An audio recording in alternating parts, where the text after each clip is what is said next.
Hi, this is Mallikarjun, Assistant Professor, Department of Commerce. Students, today in this session we will learn unfair trade practice and restrictive trade practice. This is a topic which is covered under the subject Business Law for the third semester BBM course. In the last session, we have seen the various definitions of important terms like consumer, consumer dispute, deficiency, defect, complaint, who can give complaint, what is consumer dispute. In today's session, we will see what is unfair trade practice and what is restrictive trade practice. ವಿದ್ಯಾರ್ಥಿಗಳೇ, ಇವತ್ತಿನ ಈ ತರಗತಿಯಲ್ಲಿ unfair trade practice ಮತ್ತು restrictive trade practice ಅನ್ನುವಂತಹ ಎರಡು important ಕಾನ್ಸೆಪ್ಟ್ಸ್ಗಳ ಕುರಿತು ನಾವು ತಿಳಿಯೋಣ.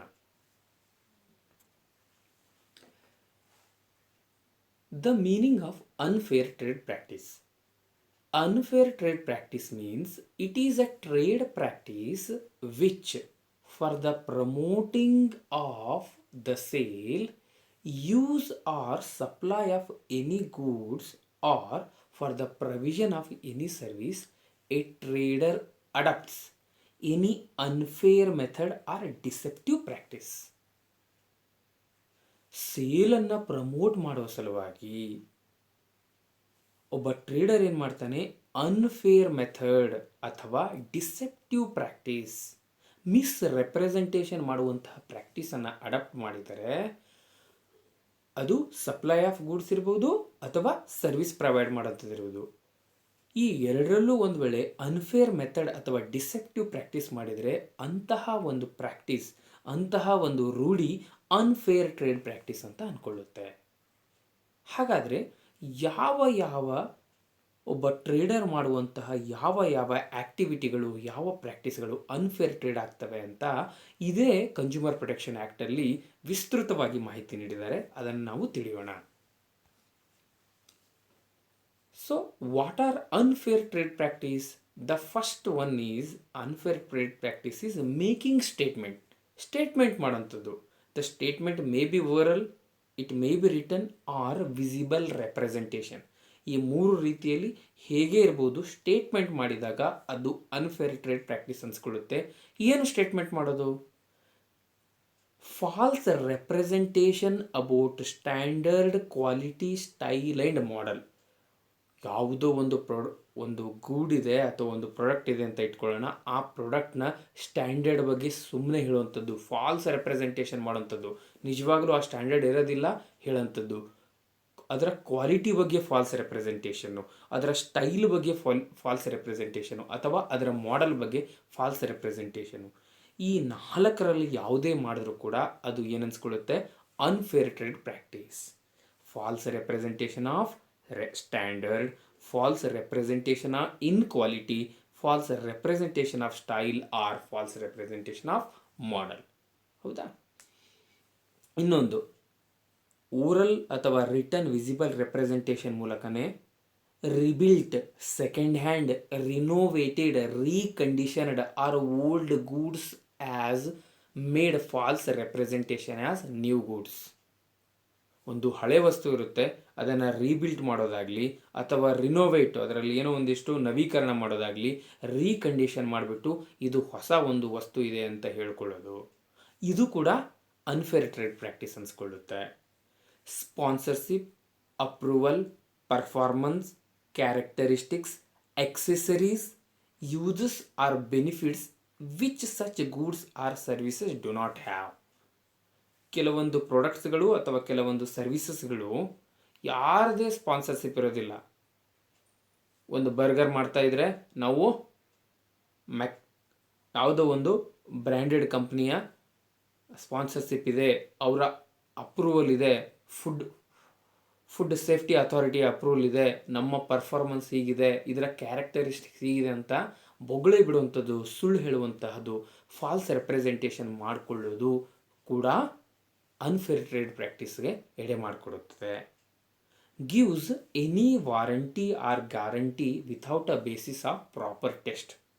ಕೆಲವೊಂದು ಸಲ ಏನಾಗುತ್ತೆ, ಸುಮ್ಮನೆ 5 ಇಯರ್ಸ್ ಗ್ಯಾರಂಟಿ, 1 ಇಯರ್ ವಾರಂಟಿ, ಈ ಥರ ಮೇಲೆ ಬರೆದ್ಬಿಡುವಂಥದ್ದು. ಅದಕ್ಕೆ ಯಾವುದೇ ರೀತಿಯ ಪ್ರಾಪರ್ ಟೆಸ್ಟು ಮತ್ತು ಪ್ರಾಪರ್ ಒಂದು ಯಾವುದೋ ಒಂದು ಟೆಸ್ಟಿಂಗ್ ಮೆಥಡ್ ಮೂಲಕ ಅದು ಪ್ರೂವ್ ಆಗಿರೋದಿಲ್ಲ, ಸುಮ್ಮನೆ ಬರೆದ್ಬಿಡೋದು. ಇವಾಗ ಬರೀತಾರಲ್ಲ 99.9% ಕೀಟಾಣುಗಳನ್ನು, ಕೊರೋನಾ ವೈರಸ್ ಕೀಟಾಣುಗಳನ್ನು ಹೊಡೆದು ಹಾಕುತ್ತದೆ. ಅದು ಹಾಕ್ತದೋ ಇಲ್ಲೋ, ಪ್ರಾಪರ್ ಟೆಸ್ಟ್ ಆಗಿದೆಯೋ ಇಲ್ಲೋ, ಎಷ್ಟೋ ಸಲ ಗೊತ್ತೇ ಇರೋದಿಲ್ಲ, ಟಿ ವಿಲಿ ಆ್ಯಡ್ ತೋರಿಸ್ತಾ ಇರ್ತಾರೆ.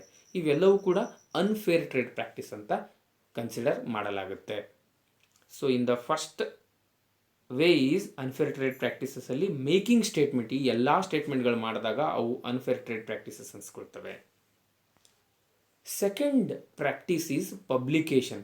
ಪಬ್ಲಿಕೇಶನ್ ಮಾಡೋದ್ರ ಮೂಲಕ ಕೂಡ ಕೆಲವೊಂದು ನಾವು ರಾಂಗ್ ಮೆಸೇಜ್ ಕೊಡ್ತಾ ಇದ್ದರೆ ಅದು ಕೂಡ ಅನ್ಫೇರ್ ಟ್ರೇಡ್ ಪ್ರಾಕ್ಟೀಸ್ ಅನ್ಸ್ಕೊಳ್ತವೆ. ಯಾವ ರೀತಿ ಪಬ್ಲಿಕೇಶನ್ ಅಂತ ನೋಡೋಣ.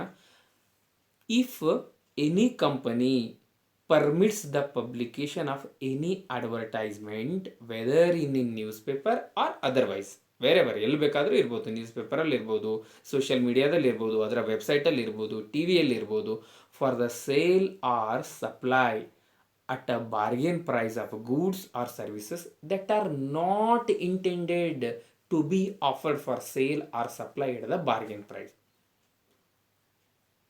ನ್ಯೂಸ್ ಪೇಪರಲ್ಲಿ ಪಬ್ಲಿಷ್ ಮಾಡಿಬಿಟ್ಟು ಅಡ್ವರ್ಟೈಸ್ ಕೊಟ್ಬಿಟ್ರು 100 ರೂಪಾಯಿಗೆ ಯಾವುದೋ ಒಂದು ವಸ್ತು ಅಂತ. ಬಟ್ ಅವರಿಗೆ ಆ ಇಂಟೆನ್ಷನೇ ಇಲ್ಲ, ಸುಮ್ಮನೆ ಜಾಸ್ತಿ ಜನ ಆ ಒಂದು ಪ್ರಾಡಕ್ಟನ್ನು ತಗೊಳ್ಳಿ, ಆಮೇಲೆ ಬಂದ ತಕ್ಷಣವೇ ಇಲ್ಲ ಸರ್ ಈ ಆಫರ್ ಕ್ಲೋಸ್ ಆಗಿದೆ ಅಂತ ಹೇಳ್ಬಿಡೋಂಥದ್ದು. ಅಥವಾ ಅವರು 10 ಐಟಮ್ಸ್ ತೊಗೊಳ್ತೀನಿ ಅಂತ ಹೇಳಿದಾಗ 1 ಐಟಮ್ ಮಾತ್ರ ಕೊಡ್ತೀವಿ, ಉಳಿದ 9 ಐಟಮ್ಸ್ಗಳಿಗೆ ಕೊಡೋದಿಲ್ಲ, ಕೇವಲ ಒಂದು ಕ್ವಾಂಟಿಟಿಗೆ ಮಾತ್ರ ಈ ಆಫರ್ ಇದೆ ಅಂತ ಹೇಳೋದು. ಈ ರೀತಿಯ ಪಬ್ಲಿಕೇಶನ್ಸ್ ಮಾಡಿದರೆ, ಬಾರ್ಗೇನ್ ಪ್ರೈಸಲ್ಲಿ ಕೊಡ್ತೀನಿ ಅಂತ ಹೇಳಿ ಅದರ ಒರಿಜಿನಲ್ ಪ್ರೈಸಲ್ಲಿ ಕೊಡೋದಾದರೆ, ಇಂತಹ ಒಂದು ಪ್ರಾಕ್ಟೀಸ್ ಕೂಡ ಏನಾಗುತ್ತೆ, ಅನ್ಫೇರ್ ಟ್ರೇಡ್ ಪ್ರಾಕ್ಟೀಸ್ ಆಗುತ್ತೆ. ಒಂದು ವೇಳೆ ನ್ಯೂಸ್ ಪೇಪರಲ್ಲಿ ಪಬ್ಲಿಷ್ ಮಾಡಿ ಬಾರ್ಗೇನ್ ಪ್ರೈಸಲ್ಲಿ ಕೊಡೋ ಇಂಟೆನ್ಷನ್ ಇರಲಿಲ್ಲ ಅಂತಂದರೆ it leads to unfair trade practice. So this is the second type of unfair trade practice. Third one is gifts and prizes. Sometimes what happens, these companies they will make lucrative advertisement. 2 ತೆಗೆದುಕೊಂಡ್ರೆ 2 ಜೊತೆ free, 3 ಯಾವುದೋ items ತೊಗೊಂಡ್ರೆ 3 ವಸ್ತುಗಳ ಜೊತೆ 3 free, 4 ವಸ್ತುಗಳ ಜೊತೆ 2 free, ಈ ಥರ ದೊಡ್ಡದಾಗಿ ಎಲ್ಲ ಆ್ಯಡ್ ಎಲ್ಲ ಕೊಡ್ತಾ ಇರ್ತಾರೆ. ಆ್ಯಡ್ ಕೊಟ್ಟರೆ ಸರಿ, ಕೊಟ್ಟಿರೋ ಆ್ಯಡ್ಗೆ ಅನುಗುಣವಾಗಿ ಅವರು ಉಚಿತ ಕೊಟ್ಟರೆ ಅದು ಫೇರ್ ಟ್ರೇಡ್ ಪ್ರಾಕ್ಟೀಸ್ ಆಗುತ್ತೆ. ಬಟ್ ನಮ್ಮ ಹತ್ರ ನಾವು ಎಷ್ಟು ಉಚಿತವಾಗಿ ಕೊಟ್ಟಿದ್ದಾರೋ, ಉಚಿತವಾಗಿ ಕೊಟ್ಟಿರುವ ಎಲ್ಲ ಅಮೌಂಟನ್ನು ಅವರು ಕವರ್ ಮಾಡ್ಕೊಳ್ತಾ ಇದ್ದಾರೆ. ಅಂದರೆ 500 ರೂಪಾಯಿ ವಸ್ತುವನ್ನು 1000 ರೂಪಾಯಿಗೆ ಏರಿಸ್ಬಿಟ್ಟು ಆ 1000 ರೂಪಾಯಿದಲ್ಲಿ ಉಚಿತವಾಗಿ ಯಾವ್ಯಾವ ವಸ್ತುಗಳು ಕೊಟ್ಟಿದ್ರು ಅದ್ರ ಪ್ರೈಸನ್ನು ಕವರ್ ಮಾಡಿಕೊಂಡು ಪ್ರಾಫಿಟು ಕವರ್ ಮಾಡಿಕೊಂಡ್ರೆ ಅದು ಅನ್ಫೇರ್ ಟ್ರೇಡ್ ಪ್ರಾಕ್ಟೀಸ್ ಆಗುತ್ತೆ. The offering of gifts, prizes or other items with the intention of not providing them as offered or creating impression that something is being given or offered free of charge. Intention ಏನು create ಮಾಡೋದು, free of charge ಅಂತ creation ಮಾಡೋದು. But it is fully or partly covered by the amount charged in the transaction as a whole. ಒಂದು ವೇಳೆ ಇಡೀ ನಾವು ಟ್ರಾನ್ಸಾಕ್ಷನಲ್ಲಿ ಅವರು ಎಷ್ಟು ಉಚಿತವಾಗಿ ಕೊಟ್ಟಿದ್ರೋ ಅದನ್ನೆಲ್ಲ ಕವರ್ ಮಾಡಿಕೊಂಡಿದ್ರೆ ಇಂತಹ ಒಂದು ಪ್ರಾಕ್ಟೀಸ್ ಏನಾಗುತ್ತೆ, ಅನ್ಫೇರ್ ಟ್ರೇಡ್ ಪ್ರಾಕ್ಟೀಸ್ ಆಗುತ್ತೆ. ಈ ವಿಶೇಷವಾಗಿ ನ್ಯೂ ಇಯರ್ ಸೇಲು ಅಥವಾ ಧಮಾಕ ಸೇಲ್ ಅಂತೆಲ್ಲ ಮಾಡಿಬಿಡ್ತಾರೆ. 2 ವಸ್ತುಗಳು ತೊಗೊಂಡ್ರೆ 1 ವಸ್ತು ಫ್ರೀ ಅಂತ. ಆ 2 ವಸ್ತುಗಳ ಬೆಲೆಗಳು 3000 4000 ಮಾಡಿಬಿಟ್ಟು 2000 ಅಂತಂದ್ರೆ 4000 ಮಾಡಿಬಿಟ್ಟು ಅದರಲ್ಲಿ 1000 1500 ಇನ್ನೊಂದು ಫ್ರೀ ಕೊಟ್ಬಿಟ್ಟು ಅದಕ್ಕೆ ಅವ್ರೇನು ಮಾಡಿಬಿಡ್ತಾರೆ, ಸಮ ಮಾಡಿಬಿಡ್ತಾರೆ. ನಮ್ಮ ಕಣ್ಣೆದುರು ಈ ಥರ ಸುಮಾರು ಸಲ ನೋಡಿರ್ತೀವಿ, ನಾವು ಕೂಡ ಕೊಂಡ್ಕೊಂಡಿರ್ತೀವಿ. ಅದು ಅನ್ಫೇರ್ ಟ್ರೇಡ್ ಪ್ರಾಕ್ಟೀಸ್ ಅಂತ ಗೊತ್ತಾದರೂ ಕೂಡ ಅದ್ರ ಬಗ್ಗೆ ನಾವು ಚಕಾರ ಇರ್ತದಿಲ್ಲ, ಹೌದಾ? ಸೊ ಇದೆಲ್ಲವೂ ಯಾವುದರಲ್ಲಿ ಅಡಿಯಲ್ಲಿ ಬರುತ್ತೆ, these are all comes under unfair trade practice. ಈ ಬಟ್ಟೆ ಅಂಗಡಿಯಲ್ಲಿ season sale, end of season sale ಅಂತೆಲ್ಲ ಸೇಲ್ ಮಾಡ್ತಾರೆ, ಬೈ 2 get 1 ಫ್ರೀ ಅಂತ. ಅಂಥ ಕಡೆ ಎಲ್ಲ ಪ್ರೈಸೆಲ್ಲ ಹೈಕ್ ಮಾಡುವಂಥ ಸಾಧ್ಯತೆ ಇರುತ್ತದೆ. ಆ ಥರ ಪ್ರೈಸ್ ಹೈಕ್ ಮಾಡಿ ನಮ್ಮ ಹತ್ರ ಕೊಟ್ಟಿರೋ ಫ್ರೀ ಐಟಮ್ನ ಅಮೌಂಟು ಕವರ್ ಮಾಡಿಕೊಂಡ್ರೆ it's nothing but unfair trade practice. With holding any scheme. A trader who withholds or stops from the participants of any scheme offers gifts, prizes or other free of charge on its closure the information about final result of the scheme. The participant of a scheme shall be deemed to have been informed of the final result of the scheme. ಕೆಲವೊಂದು ಸಲ ಏನು ಮಾಡಿಬಿಡ್ತಾರೆ, scheme ಮಾಡಿಬಿಡ್ತಾರೆ. ವಿಶೇಷವಾಗಿ ಕೋಲ್ಗೇಟಲ್ಲಿ ಏನು ಮಾಡಿಬಿಡ್ತಾರೆ, ಕೋಲ್ಗೇಟಲ್ಲಿ ಎಂಥದ್ದು number scratch ಮಾಡಿದರೆ 1,00,000 ಬಹುಮಾನ ಬರುತ್ತೆ. ಅಥವಾ ಈ ಟೀ ಪೌಡ್ರಲ್ಲಿ ನಿಮಗೆ ಚಿನ್ನದ ಕಾಯಿನ್ ಸಿಗುತ್ತೆ. ಈ ಥರ ಕೆಲವೊಂದು ಅಟ್ರಾಕ್ಟಿವ್ ಆಫರ್ಸ್ಗಳು ಕೊಟ್ಟು ಜಾಸ್ತಿ ಜನ ಅದನ್ನು ಕೊಂಡ್ಕೊಳ್ಳೋಂಗೆ ಮಾಡ್ತಾರೆ. ಅಂಥ ಕಡೆ ಆ ಸ್ಕೀಮ್ ಮುಗಿಯೋದ್ರೊಳಗೆ ಅಥವಾ ಮುಗಿದ ಕೆಲವು ದಿನಗಳಲ್ಲಿ ಯಾರು ವಿನ್ನರ್ ಆದರು ಅಂತ ಮಾಹಿತಿಯನ್ನು ಕಸ್ಟಮರ್ಸ್ಗಳಿಗೆ ಅವರು ಒದಗಿಸಬೇಕು. ಇನ್ ಕೇಸ್ ಒದಗಿಸಲಿಲ್ಲ ಅಂತಂದರೆ it will lead to unfair trade practice. ಯಾರಾದರೂ ಸರಿ ಒಬ್ಬರು ವಿನ್ನರ್ ಆಗಿರ್ತಾರೆ, ಆ ವಿನ್ನರ್ ಯಾರು ಅಂತ ಅವರು ಇನ್ಫಾರ್ಮ್ ಮಾಡಬೇಕು. ಕೆಲವೊಂದು ಸಲ ಸಡನ್ನಾಗಿ ಸ್ಕೀಮು ಕ್ಲೋಸ್ ಮಾಡಿಬಿಟ್ಟು ಯಾರು ವಿನ್ನರ್ ತಿಳಿಸೋದಿಲ್ಲ. ಈ ಥರ ಮಾಡಿದರೆ ಅಲ್ಲಿರುವಂಥ ಕಸ್ಟಮರ್ಸ್ಗಳಿಗೆ ಅದು ಅನ್ಯಾಯ ಆಗುತ್ತೆ, ಕನ್ಸ್ಯೂಮರ್ಸ್ಗಳಿಗೆ ಅನ್ಯಾಯ ಆಗುತ್ತೆ. So it's nothing but unfair trade practice. ಒಬ್ಬ ಕನ್ಸ್ಯೂಮರ್ ಆಗಿ, ಒಬ್ಬ ಪಾರ್ಟಿಸಿಪೆಂಟ್ ಆಗಿ ಅಲ್ಲಿ ವಿನ್ನರ್ ಯಾರಾಗಿದ್ದಾರೆ ಮತ್ತು ಎಷ್ಟು ದಿವಸ ಮಿನಿಮಮ್ ಪೀರಿಯಡಲ್ಲಿ ಅವರು ವಿನ್ನರ್ಸ್ಗಳನ್ನು ಅನೌನ್ಸ್ ಮಾಡಬೇಕು. ಆ ವಿನ್ನರ್ಸ್ಗಳನ್ನು ತಿಳ್ಕೊಳ್ಳುವಂತಹ ಒಂದು ರೈಟು ಒಬ್ಬ ಪಾರ್ಟಿಸಿಪೆಂಟ್ಸ್ಗೆ ಇದೆ. ಅದನ್ನು ಯಾರೂ ಕೂಡ ಡಿನೈ ಮಾಡೋಂಗಿಲ್ಲ. ಇನ್ ಕೇಸ್ ಡಿನೈ ಮಾಡಿದರೆ, ಸ್ಟಾಪ್ ಮಾಡಿದರೆ scheme, it will leads to unfair trade practice. Sale or supply of goods. Sometimes what happens, trader permits the sale or supply of goods intended to be used by consumer use ಮಾಡ್ತಾರೆ ಅಂತ ಗೊತ್ತಿರುತ್ತೆ. Trader ಗೊತ್ತಿರುತ್ತೆ. ಏನು ಗೊತ್ತಿರುತ್ತೆ ಟ್ರೇಡರ್ಗೆ?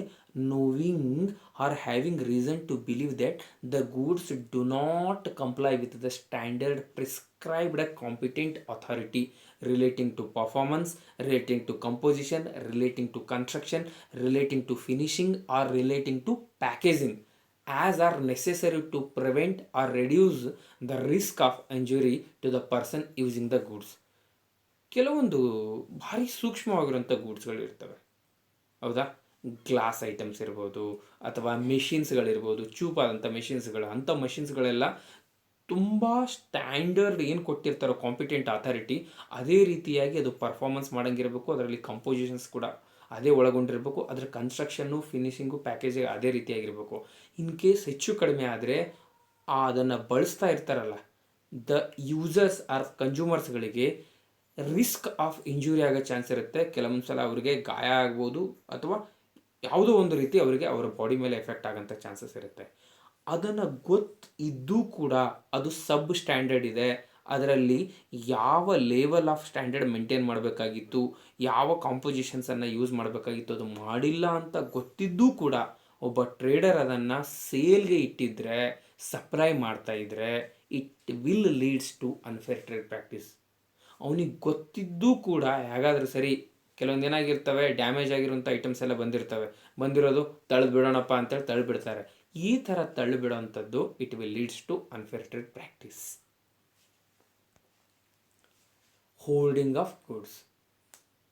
Holding ಸಾಮಾನ್ಯವಾಗಿ ಇದೊಂದು ನಮ್ಮ ತರಕಾರಿ ಮಾರುಕಟ್ಟೆ ಅಂದ್ಕೊಂಡು ಎಲ್ಲ ಆಹಾರ ಧಾನ್ಯಗಳಂತೂ ತುಂಬ ಜಾಸ್ತಿ. ಹೋಲ್ಡಿಂಗ್ ಅಂದರೆ ಏನು? ಸಂಗ್ರಹ ಮಾಡಿಡೋಂಥದ್ದು. ಎಂಥದ್ದು? ಕಳ್ಳ ಸಂಗ್ರಹಣೆ ಅಂತೇಳಿ ಕರಿತೀವಲ್ಲ. ವಿಶೇಷವಾಗಿ ಏನು ಮಾಡ್ತಾರೆ, ಈರುಳ್ಳಿ ಹೋಲ್ಡಿಂಗ್ ಮಾಡೋಂಥದ್ದು, ಅಥವಾ ನಮ್ಮ ಧಾನ್ಯಗಳಿರ್ಬೋದು, ಜೋಳ ಇರ್ಬೋದು, ಗೋಧಿ ಇರ್ಬೋದು, ಇವೆಲ್ಲ ಹೋಲ್ಡಿಂಗ್ ಮಾಡಿಬಿಟ್ಟು ಜನರಿಗೆ ಸಿಗದೇ ಇರೋ ರೀತಿ ಮಾಡ್ತಾರೆ. ಮಾರ್ಕೆಟಲ್ಲಿ ಸ್ಕ್ಯಾರ್ಸಿಟಿ ಕ್ರಿಯೇಟ್ ಮಾಡೋವಂಥದ್ದು, ಮಾರ್ಕೆಟಲ್ಲಿ ಕೊರತೆ ಕ್ರಿಯೇಟ್ ಮಾಡೋದ್ರ ಮೂಲಕ ಪ್ರೈಸನ್ನು ರೇಸ್ ಮಾಡೋವಂಥ ಪ್ರಯತ್ನ ಪಡ್ತಾರೆ. ಸಾಮಾನ್ಯವಾಗಿ ಇದು ನಾವು ದಿನನಿತ್ಯದಲ್ಲಿ ನೋಡ್ತಾನೆ ಇರ್ತೀವಿ. ಸಿಕ್ಕಾಪಟ್ಟೆ ಆವಕ ಬಂದಿರುತ್ತೆ ಮಾರ್ಕೆಟ್ಗೆ, ಆದರೂ ಕೂಡ ಜನರಿಗೆ ಅದು ಸಿಗ್ತಾನೆ ಇರಲ್ಲ. ಎಲ್ಲೋ ಯಾರೋ ಅದನ್ನು ಕಳ್ಳ ಸಂಗ್ರಹಣೆ ಮಾಡಿರ್ತಾರೆ. ಕೊನೆಗೆ ಪ್ರೈಸು ಜಾಸ್ತಿ ಆದ ತಕ್ಷಣವೇ ಆಟೋಮೆಟಿಕ್ ಮಾರ್ಕೆಟ್ಗೆ ರಿಲೀಸ್ ಮಾಡ್ತಾರೆ. ಇದು ಇಂತಹ ಹೋಲ್ಡಿಂಗ್ ಪ್ರಾಕ್ಟೀಸ್ ಅಥವಾ ಡಿಸ್ಟ್ರಕ್ಷನ್ ಆಫ್ ಗೂಡ್ಸ್ ಪ್ರಾಕ್ಟೀಸ್ ಕೂಡ ಅನ್ಫೇರ್ ಟ್ರೇಡ್ ಪ್ರಾಕ್ಟೀಸ್ ಅನ್ಸ್ಕೊಳ್ಳುತ್ತೆ. A trader if permits the holding or destruction of goods or refuses to sell the goods or to make them available for sale or to provide any service if such hoarding or destruction or refusal rises or tend to rise or is intended to rise the cost of those or other similar goods or services. ಕೆಲವೊಂದ್ಸಲ ಏನಾಗುತ್ತೆ, trader ಏನು ಮಾಡ್ತಾನೆ, holding ಮಾಡಿ ಇಟ್ಕೊಂಡಿರ್ತಾನೆ, ಅಥವಾ ಕೆಲವೊಂದು ಗೂಡ್ಸ್ಗಳನ್ನು destruction ಮಾಡಿಬಿಡ್ತಾನೆ, ಅಥವಾ ಕೆಲವೊಂದು ಸಲ ಏನು ಮಾಡ್ತಾನೆ, ನಾನು ಸೇಲೇ ಮಾಡೋದಿಲ್ಲ ಅಂತ ಅವನು ಡಿಸೈಡ್ ಮಾಡಿಬಿಟ್ಟು ಯಾರಿಗೂ ಸೇಲ್ ಮಾಡೋಕ್ಕೆ ಅವಕಾಶ ಕೊಡಲ್ಲ. ಇಂತಹ ಸ್ಥಿತಿಯಿಂದ ಇಫ್ ಪ್ರೈಸ್ ಏನಾರ ರೇಸ್ ಆಗ್ತಾ ಇದ್ದರೆ, ರೇಸ್ ಮಾಡಬೇಕು ಅಂತ ಇಂಟೆನ್ಷನ್ ಇದ್ದರೆ, this intention is unfair trade practice. So like this we have seen the various practices which are called as unfair trade practice. ನಾವು ಸ್ಟೇಟ್ಮೆಂಟ್ ಮಾಡೋದ್ರ ಬಗ್ಗೆ ನೋಡಿದ್ದೀವಿ, ಪಬ್ಲಿಕೇಶನ್ ಮಾಡೋದ್ರ ಬಗ್ಗೆ ನೋಡಿದ್ವಿ, ಹೋಲ್ಡಿಂಗ್ ಆಫ್ ಗೂಡ್ಸ್ ಮಾಡೋದ್ರ ಬಗ್ಗೆ ನೋಡಿದ್ದೀವಿ, sale of supply of goods ಬಗ್ಗೆ ನೋಡಿದ್ವಿ, withholding of any scheme ನೋಡಿದ್ದೀವಿ, ಗಿಫ್ಟ್ಸ್ ಅಥವಾ ಪ್ರೈಸ್. ಈ ಎಲ್ಲವೂ ಪ್ರಾಕ್ಟೀಸಸ್ಗಳು ಏನು ಅನ್ಸ್ಕೊಳ್ತವೆ, ಅನ್ಫೇರ್ ಟ್ರೇಡ್ ಪ್ರಾಕ್ಟೀಸಸ್ಸು ಅನ್ಸ್ಕೊಳ್ತವೆ. Okay, now we will move to another important concept, that is restrictive trade practice. Unfair trade practice ಮತ್ತು ರಿಸ್ಟ್ರಿಕ್ಟಿವ್ ಟ್ರೇಡ್ ಪ್ರಾಕ್ಟೀಸ್ ಎರಡೂ ಕೂಡ prohibited from consumer protection act 1986. ಎರಡೂ ಕೂಡ ಪ್ರೊಹಿಬಿಟೆಡ್. ಅನ್ಫೇರ್ ಟ್ರೇಡ್ ಪ್ರಾಕ್ಟೀಸ್ ಏನಂತ ನಾವು ನೋಡಿದ್ದೀವಿ. Deceptive ಅಥವಾ ಅನ್ಫೇರ್ ಪ್ರಾಕ್ಟೀಸಸ್ಗಳ ಮಾಡೋದ್ರ ಮೂಲಕ ಒಬ್ಬ ಟ್ರೇಡರ್ ಏನು ಮಾಡ್ತಾನೆ, ಜಾಸ್ತಿ ಪ್ರಾಫಿಟ್ ತೊಗೊಳಕ್ಕೆ ಟ್ರೈ ಮಾಡ್ತಾನೆ. ಅಂಥವು ಯಾವ್ಯಾವ ಪ್ರಾಕ್ಟೀಸ್ಗಳಂತ ನಾವು ಡಿಟೇಲ್ ಆಗಿ ನೋಡಿದ್ದೀವಿ. ಇವಾಗ we will see the meaning of restrictive trade practice. Restrictive trade practice means A trade practice which tends to bring about manipulation of price or its condition of delivery, or to affect the flow of supplies in the market relating to goods or services in such a manner as to impose on the consumer unjustified costs or restriction. ಹಾಗಾದರೆ restrictive trade practices ಅಂದರೆ it's very simple. ಪ್ರೈಸಲ್ಲಿ ಮ್ಯಾನ್ಯುಪುಲೇಟ್ ಮಾಡೋಂಥದ್ದು. ಸಿಕ್ಕಾಪಟ್ಟೆ ರೀಸೆಂಟಾಗಿ corona ಬಂದ ತಕ್ಷಣ ಏನು ಮಾಡಿಬಿಟ್ರು, ಇವಾಗ ನೋಡ್ರಿ ಸಿಮೆಂಟ್ ಪ್ರೈಸಸ್ ಜಾಸ್ತಿ ಆಗಿದ್ದಾವೆ, ಸ್ಟೀಲ್ ಪ್ರೈಸಸ್ ಜಾಸ್ತಿ ಆಗಿದೆ. ಇವು ಇಲ್ಲಿ ಪ್ರೈಸನ್ನು ಮ್ಯಾನ್ಯುಪುಲೇಟ್ ಮಾಡೋಂಥ ಪ್ರಯತ್ನ ಪಡ್ತಾ ಇದ್ದಾರೆ. ಪ್ರೈಸನ್ನು ಮ್ಯಾನ್ಯುಪುಲೇಟ್ ಮಾಡೋಂಥದ್ದು ಅಥವಾ ಅದರ ಡೆಲಿವರಿ ಕಂಡೀಷನ್ಸ್ ಏನಿರುತ್ತೆ ಅದು ಸಿಗದೇ ಇರೋಂಗೆ ಮಾಡೋಂಥದ್ದು, ಫ್ಲೋ ಆಫ್ ಸಪ್ಲೈ, ಮಾರ್ಕೆಟಲ್ಲಿ ಸಪ್ಲೈ ಚೈನ್ ಏನಿರುತ್ತಲ್ಲ ಅದನ್ನು ಎಲ್ಲೋ ಒಂದು ಕಡೆ ತಡೆಯುವಂಥ ಪ್ರಯತ್ನ ಮಾಡುವುದು, ಇವೆಲ್ಲವೂ ಕೂಡ ಏನಾಗ್ತವೆ, ರಿಸ್ಟ್ರಿಕ್ಟಿವ್ ಟ್ರೇಡ್ ಪ್ರಾಕ್ಟೀಸ್ ಆಗ್ತವೆ. ಇವೆಲ್ಲ ದಿನನಿತ್ಯ ಜೀವನದಲ್ಲಿ ನಾವು ನೋಡ್ತಾನೇ ಇರ್ತೀವಿ, ಹೌದಾ? ಸರ್ ಸಪ್ಲೈ ಇಲ್ಲ ಸರ್, ಸರ್ ಬರ್ತಾನೆ ಇಲ್ಲ ಸರ್. ಇವಾಗ ಮಾಮೂಲಿ ನೀವು ಎಣ್ಣೆ ತೊಗೊಳಕ್ಕೆ ಹೋದರೆ 100-105 ರೂಪಾಯಿ ಇರುವಂತಹ ಒಂದು ಈ ದಿನಬಳಕೆ ಅಡುಗೆ ಎಣ್ಣೆ ಇವಾಗ 120-135 ಆಗಿದೆ. ಕೇಳಿದರೆ ಏನಂತಾರೆ, ಸಪ್ಲೈ ಇಲ್ಲ sir. It's nothing but restrictive trade practice. ಇದ್ರೂ ಕೂಡ ಇಲ್ಲ ಅಂತ ಹೇಳ್ಬಿಡೋಂಥದ್ದು, ಅಥವಾ ಯಾರೋ ಮೇಲಿಂದ ಸಪ್ಲೈ ಮಾಡ್ತಾರೋ ಮ್ಯಾನುಫ್ಯಾಕ್ಚರರ್ಸು ಅವರೇ ಕೂಡ ಆರ್ಟಿಫಿಷಿಯಲ್ ಆಗಿ ಸ್ಕ್ಯಾರ್ಸಿಟಿ ಕ್ರಿಯೇಟ್ ಮಾಡೋಂಥದ್ದು ಏನು ಮಾಡ್ತಾ ಇದ್ದಾರೆ, ಫ್ಲೋ ಆಫ್ ಸಪ್ಲೈಯಲ್ಲಿ ಬ್ರೇಕ್ ಹಾಕ್ತಾ ಇದ್ದಾರೆ. ಸೊ ಈ ರೀತಿಯಾಗಿ ದಿನನಿತ್ಯ ಜೀವನದಲ್ಲಿ ನಾವು ಅನ್ಫೇರ್ ಟ್ರೇಡ್ ಪ್ರಾಕ್ಟೀಸನ್ನು ನೋಡ್ತಾನೆ ಇರ್ತೀವಿ, ರಿಸ್ಟ್ರಿಕ್ಟಿವ್ ಟ್ರೇಡ್ ಪ್ರಾಕ್ಟೀಸನ್ನು ನೋಡ್ತಾನೆ ಇರ್ತೀವಿ. ದೊಡ್ಡ ಮಟ್ಟದಲ್ಲಿ ಆದಾಗ ಮಾತ್ರ ಅದ್ರ ಬಗ್ಗೆ ಗಲಾಟೆ ಆಗ್ತವೆ, ಆವಾಗ ಸರ್ಕಾರ ಆ್ಯಕ್ಷನ್ ತಗೋತಾ ಇದೆ. ಸೊ ಇಂತಹ ವಿಷಯಗಳ ಬಗ್ಗೆ, ಈ ಕಾನ್ಸೆಪ್ಟ್ ಬಗ್ಗೆ ನಮಗೆ ಕ್ಲಾರಿಟಿ ಇರಲೇಬೇಕು. ಎಲ್ಲೆಲ್ಲಿ ಕಸ್ಟಮರ್ಸ್ಗಳಿಗೆ ಅನ್ಜಸ್ಟಿಫೈಡ್ ಕಾಸ್ಟ್ ಆಗ್ತಾ ಇರುತ್ತೋ ಅಂದರೆ ಅದು ರಿಸ್ಟ್ರಿಕ್ಟಿವ್ ಟ್ರೇಡ್ ಪ್ರಾಕ್ಟೀಸ್ ಅಂತಲೇ ತಿಳ್ಕೊಬೇಕು. ಓಕೆ, ಹಾಗಾದರೆ ಯಾವ್ಯಾವನ್ನ ನಾವು ರಿಸ್ಟ್ರಿಕ್ಟಿವ್ ಟ್ರೇಡ್ ಪ್ರಾಕ್ಟೀಸ್ ಅಂತೀವಿ as per consumer protection act 1986? Delay beyond the period agreed to by a trader in supply of such goods or in providing the services which has led or is likely to lead a rise in the price. ಕೆಲವೊಂದು ಸಲ ಏನಾಗ್ಬಿಡುತ್ತೆ, ಒಬ್ಬ trader ಹೇಳಿರ್ತಾನೆ, sir 1 ತಿಂಗಳಲ್ಲಿ ನಾನು ನಿಮಗೆ ಆ ಐಟಮನ್ನು supply ಮಾಡ್ತೀನಿ ಅಂತ. But ಅವನು ವೇಟ್ ಮಾಡ್ತಾನೆ, ಇವಾಗಾದರೆ 1,000 ರೂಪಾಯಿಗೆ ನಾನು ಸಪ್ಲೈ ಮಾಡಬೇಕು, ಇನ್ನೊಂದು ತಿಂಗಳು ವೇಟ್ ಮಾಡಿದ್ರೆ 1,200 ಆಗುತ್ತೆ.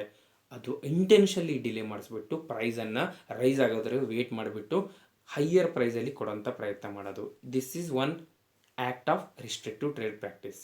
ಸೊ ಸಾಮಾನ್ಯವಾಗಿ ಇದು ಈ ಕನ್ಸ್ಟ್ರಕ್ಷನ್ನು ಇಂಥ ಕಡೆ ಎಲ್ಲ ಸುಮ್ಮನೆ ಡಿಲೇ ಮಾಡಿಬಿಟ್ಟು ನಮಗೆ ಪ್ರೈಸ್ಗಳು ಕಸ್ಟಮರ್ ಜಾಸ್ತಿ ಪ್ರೈಸ್ ಕೊಡೋಂಗೆ ಮಾಡ್ತಾನೆ ಇರ್ತಾರೆ. ಅದು ರಿಸ್ಟ್ರಿಕ್ಟಿವ್ ಟ್ರೇಡ್ ಪ್ರಾಕ್ಟೀಸ್ ಅಂತ ಗೊತ್ತಿದ್ರೂ ಕೂಡ ನಾವು ಗುಣಕೊಂಡು ಸುಮ್ಮನೆ ಆಗ್ತೀವಿ. ಡೆಫಿನೆಟ್ಲಿ ಇದರ ಬಗ್ಗೆ ನಾವು ಏನಾರ ಕನ್ಸ್ಯೂಮರ್ ಫೋರಲ್ಲಿ ಕಂಪ್ಲೇಂಟ್ ಕೊಟ್ಟರೆ ಅದಕ್ಕೆ ಏನೋ ಒಂದು ಸೊಲ್ಯೂಷನ್ ಸಿಗುತ್ತೆ. Second one is any trade practice which requires a consumer to buy hire or avail of any goods or, as the case may be, service as condition precedent to buying, hiring or availing of other goods or services. ಕೆಲವೊಂದು ಸಲ ಹೆಂಗಂದರೆ, ಇಂಥ ಒಂದು ಐಟಮನ್ನು ನೀವು ತಗೋಬೇಕಾದ್ರೆ ಅದ್ರ ಜೊತೆಗೆ ಇದು ತಗೊಳ್ಳೇಬೇಕು. Mobile phone ತಗೋಬೇಕಂದ್ರೆ ನೀವು ಪವರ್ ಬ್ಯಾಂಕ್ ತಗೊಳ್ಳೇಬೇಕು. ಓಕೆ, ಈ ರೀತಿ ಟಿ ವಿ ತೊಗೋಬೇಕಾಗಿತ್ತಂದರೆ ಅದ್ರ ಜೊತೆ ನೀವು DVD ತಗೊಳ್ಳೇಬೇಕು. ಇಂತಹ ಕಂಡೀಷನ್ಸ್ಗಳು, ಪ್ರೆಸಿಡೆಂಟ್ ಕಂಡೀಷನ್ಸ್ಗಳು ಒಂದು ವೇಳೆ ಒಬ್ಬ ಟ್ರೇಡರ್ನ ಮೇಲೆ ಹೇರ್ತಾ ಇದ್ದಾನೆ ಅಂದರೆ ಇದು ಕೂಡ ರೆಸ್ಟ್ರಿಕ್ಟಿವ್ ಟ್ರೇಡ್ ಪ್ರಾಕ್ಟೀಸ್. ಒಂದು ರೆಸ್ಟ್ರಿಕ್ಟಿವ್ ಟ್ರೇಡ್ ಪ್ರಾಕ್ಟೀಸು ಇಂಟೆನ್ಷನಲಿ ಡಿಲೇ ಮಾಡೋದ್ರ ಮೂಲಕ ಪ್ರೈಸನ್ನು ರೈಸ್ ಆಗೋಂಗೆ ನೋಡ್ಕೊಳ್ಳುವಂಥದ್ದು ಒಂದು. ಇನ್ನೊಂದು ಯಾವುದೋ ಒಂದು ಪ್ರಾಡಕ್ಟ್, ನಮ್ಗೆ ಬೇಕಾಗಿರೋ ಪ್ರಾಡಕ್ಟ್ ತೊಗೋಬೇಕಾಗಿದೆ ಅಂದರೆ ಬೇಕಾಗದೇ ಇರುವಂಥ ಇನ್ನೊಂದು ಪ್ರಾಡಕ್ಟ್ ತೊಗೋಬೇಕು ಅಂತ ಪ್ರೆಸಿಡೆಂಟ್ ಕಂಡೀಷನ್ ಮಾಡಿದರೆ ಅದು ಕೂಡ ಏನಾಗುತ್ತೆ, ರಿಸ್ಟ್ರಿಕ್ಟಿವ್ ಟ್ರೇಡ್ ಪ್ರಾಕ್ಟೀಸ್ ಆಗುತ್ತೆ. Dear students, till now we have seen in detail about unfair trade practice and restrictive trade practice. ಯಾವುದನ್ನು ನಾವು ಅನ್ಫೇರ್ ಟ್ರೇಡ್ ಪ್ರಾಕ್ಟೀಸ್ ಅಂತೀವಂತ ನಾವು ನೋಡಿದ್ದೀವಿ. ಸ್ಟೇಟ್ಮೆಂಟ್ಗಳು ಮಾಡೋದಿರ್ಬೋದು, ಪಬ್ಲಿಕೇಶನ್ಸು, ಹೌದಾ, ಕ್ಯಾಶ್ ಪ್ರೈಸ್ ಆಫರ್ಸು, ಸ್ಕೀಮ್ಸನ್ನು ವಿತ್ಹೋಲ್ಡ್ ಮಾಡೋಂಥದ್ದು, ಹೌದಾ, ಹೋಲ್ಡಿಂಗ್ ಆಫ್ ಗೂಡ್ಸು, ಇವೆಲ್ಲವೂ ಅನ್ಫೇರ್ ಟ್ರೇಡ್ ಪ್ರಾಕ್ಟೀಸಸ್ ಅನ್ಸ್ಕೊಳ್ತವೆ. ಜೊತೆಗೆ restrictive trade practices ಅಂತಂದರೆ ಮೇಜರಾಗಿ 2 ಪಾಯಿಂಟನ್ನು ನೋಡಿದ್ದೀವಿ. ಒಂದು, ಸಪ್ಲೈ ಮಾಡೋದರಲ್ಲಿ ಇಂಟೆನ್ಷನಲಿ ಡಿಲೇ ಮಾಡೋದ್ರ ಮೂಲಕ ಪ್ರೈಸನ್ನು ರೈಸ್ ಆಗಂಗೆ ನೋಡ್ಕೊಳ್ಳುವಂಥದ್ದು, ಅಥವಾ ಏನೋ ಒಂದು ಪ್ರಾಡಕ್ಟು ಸರ್ವಿಸ್ ತೊಗೋಬೇಕಾದ್ರೆ ಇನ್ನೊಂದು ಕಂಡೀಷನ್ನ ಹಾಕುವಂಥದ್ದು. ಇವೆರಡು ಕೂಡ ರಿಸ್ಟ್ರಿಕ್ಟಿವ್ ಟ್ರೇಡ್ ಪ್ರಾಕ್ಟೀಸಸ್ ಅನ್ಕೋತೇವೆ ನೋಡಿದ್ದೀವಿ. ಡಿಯರ್ ಸ್ಟೂಡೆಂಟ್ಸ್, ನೀವು ದಿನನಿತ್ಯ ಜೀವನದಲ್ಲಿ ಇಂಥ ಹಲವಾರು ಸಂದರ್ಭವನ್ನು ನಾವು ನೋಡ್ತಾ ಇರ್ತೀವಿ, ನೀವು ನೋಡ್ತಾ ಇರ್ತೀರಿ, ಹೌದಾ. ಈಗ ಇವನ್ TV ಯಲ್ಲಿ ಕೂಡ ಏನು ಮಾಡ್ತಾರೆ, ಚಾನಲಲ್ಲಿ ಕೂಡ ಇಂಥ ಚಾನಲ್ ತೊಗೋಬೇಕಾದ್ರೆ ಅದ್ರ ಜೊತೆಗೆ ಇನ್ನೊಂದೆರಡು ಚಾನಲ್ ಎಕ್ಸ್ಟ್ರಾ ತೊಗೊಳ್ಳೇಬೇಕು ಅಂತ ಕಂಡೀಷನ್ ಮಾಡ್ತಾರೆ. It's nothing but one type of restrictive trade practices. ಈ ರೀತಿ ನಮ್ಮ ದಿನನಿತ್ಯ ಹಲವಾರು ರಿಸ್ಟ್ರಿಕ್ಟಿವ್ ಟ್ರೇಡ್ ಪ್ರಾಕ್ಟೀಸಸ್ ಆಗ್ತಾ ಇರ್ತವೆ. ಸಣ್ಣ ಪುಟ್ಟ ಇದ್ದಾಗ ನಾವು ನೆಗ್ಲೆಕ್ಟ್ ಮಾಡ್ಬೋದು. ದೊಡ್ಡ ಮಟ್ಟದಲ್ಲಿ ಆಗ್ತಾ ಇದ್ದರೆ ನಾವು ಡಿಸ್ಟಿಕ್ ಫೋರಮ್ಗಳು, ಸ್ಟೇಟ್ ಕಮಿಷನ್ನು, ನ್ಯಾಷನಲ್ ಕಮಿಷನಲ್ಲಿ ದೂರು ಕೊಡೋದ್ರ ಮೂಲಕ ಅಂಥವುಗಳಿಂದ ನಾವು ಮುಕ್ತಿ ಪಡೆಯೋಕ್ಕೆ ಪ್ರಯತ್ನ ಪಡಬೇಕು. ಜೊತೆಗೆ ನಾವು ಇಂತಹ ಪ್ರಾಕ್ಟೀಸಸ್ಗಳ ಬಗ್ಗೆ ಎಚ್ಚರವಾಗಿರಬೇಕು. ನಮ್ಮ ದಿನನಿತ್ಯ ಜೀವನದಲ್ಲಿ ಎಲ್ಲೆಲ್ಲ ಆಗ್ತಾ ಇದ್ದಾವೆ ಅಂತ ಅದನ್ನು ಅಬ್ಸರ್ವೇಷನ್ ಮಾಡ್ತಾ ಇರಬೇಕು. ಹೆಚ್ಚಿನ ಮಾಹಿತಿಗಾಗಿ ಈ 2 ಕಾನ್ಸೆಪ್ಟ್ಸ್ಗಳು ಜೊತೆಗೆ ಒಟ್ಟಾರೆಯಾಗಿ ಕನ್ಸ್ಯೂಮರ್ ಪ್ರೊಟೆಕ್ಷನ್ ಆ್ಯಕ್ಟ್ ಬಗ್ಗೆ ಈ ಕೊಟ್ಟಿರುವಂತಹ ಬುಕ್ಸು ರೆಫರೆನ್ಸ್ ಬುಕ್ಕಾಗಿ ಯೂಸ್ ಮಾಡ್ಬೋದು, ಅಥವಾ ಲಿಂಕ್ಸ್ಗಳನ್ನು ಬಳಸ್ಕೊಂಡು ನೀವು ಹೆಚ್ಚಿನ ಮಾಹಿತಿಯನ್ನು ಪಡಿಬೋದು. ಇದುವರೆಗೂ ಈ ಸೆಷನ್ನನ್ನು ಕೇಳಿದಂತಹ ತಮಗೆಲ್ಲರಿಗೂ ಧನ್ಯವಾದಗಳು ವಿದ್ಯಾರ್ಥಿಗಳೇ. ಮುಂದಿನ ಸೆಷನ್ನಲ್ಲಿ ನಾವು ರಿಡ್ರೆಸಲ್ ಏಜೆನ್ಸೀಸ್ಗಳು, ಕನ್ಸ್ಯೂಮರ್ ಡಿಸ್ಪ್ಯೂಟ್ ಆದಾಗ ಎಲ್ಲಿಗೆ ಹೋಗಬೇಕು, ಅಲ್ಲಿ ಇರುವಂತಹ ವಿವಿಧ ಏಜೆನ್ಸಿಗಳು ಯಾವ್ಯಾವು, ಅವು ಯಾವ ರೀತಿ ಕೆಲಸ ಮಾಡ್ತವೆ ಅಂತ ಮುಂದಿನ ವಿಡಿಯೋಗಳಲ್ಲಿ ನಾವು ನೋಡೋಣ. ತಮಗೆಲ್ಲರಿಗೂ ಧನ್ಯವಾದಗಳು. Thank you.